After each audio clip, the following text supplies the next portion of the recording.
महाराष्ट्राचे मुख्यमंत्री आणि गृहमंत्री देवेंद्र फडणवीस म्हणाले, हे श्याम मानव कोण? यांना कोणी अधिकार दिला?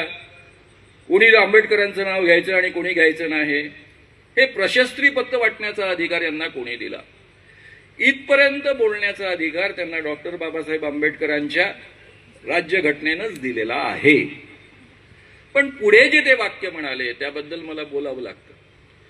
ते असं म्हणाले की आजकाल श्याम मानवला कोणी विचारत नाही म्हणून केवळ प्रसिद्धी करता ते असली काही वक्तव्य करत असतात. देवेंद्रजी, तुमचा जन्म 70 सालचा. 77-78 मध्ये मी तुमच्या वडिलांसोबत दणकून जनता पार्टीचा प्रचार 4-5 जिल्ह्यांमध्ये केला. तेव्हाही मी प्रसिद्ध व्यक्ती होतो, वक्ता होतो. तुमचंच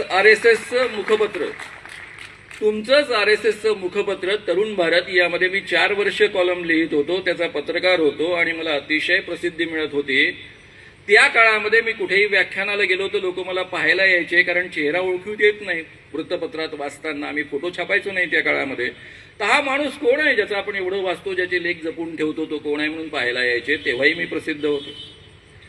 मनोहरमध्ये मी नोकरी करताना संपूर्ण महाराष्ट्रभराकरता लेखन करत होतो. महाराष्ट्रभर भाषणं देत होतो. लोक मला प्रचंड ओळखत होते. आणि 83 साली जेव्हा अंधश्रद्धा निर्मूलनची चळवळ सुरू केली 82च्या डिसेंबरमध्ये, तेव्हापासून पहिल्या 5 वर्षामध्ये मी महाराष्ट्रातला कानाकोपरा ढवळून काढलेला आहे. गावागावात पोचलेलो आहे. अख्खा महाराष्ट्र आणि आजूबाजूचे 4-5 प्रांत मला ओळखतात. म्हणजे 77 पासून तर 85 पर्यंत या कालावधीमध्ये अख्खा महाराष्ट्र आणि देशांमधले अनेक प्रांत मला ओळखायला लागले होते. त्या काळामध्ये तुम्ही चड्डी घालून शाळेमध्ये जात होता. ज्या काळामध्ये तुम्ही चड्डी घालत होता त्या काळामध्ये मी प्रसिद्ध माणूस होतो. प्रसिद्धीचं मला सांगू नका. मी स्वतः पत्रकार राहिलेलो आहे. लोकांना खूप प्रसिद्धी दिली आहे. अतिप्रसिद्धीने माणसं कशी होतात आणि त्यांना कशी छपासकी बिमारी लागते हे मला उत्तम कळतं. आणि त्या पद्धतीचा रोग आपल्याला लागू नये याची अतिशय उत्तम काळजी आजपर्यंत मी घेतलेली आहे.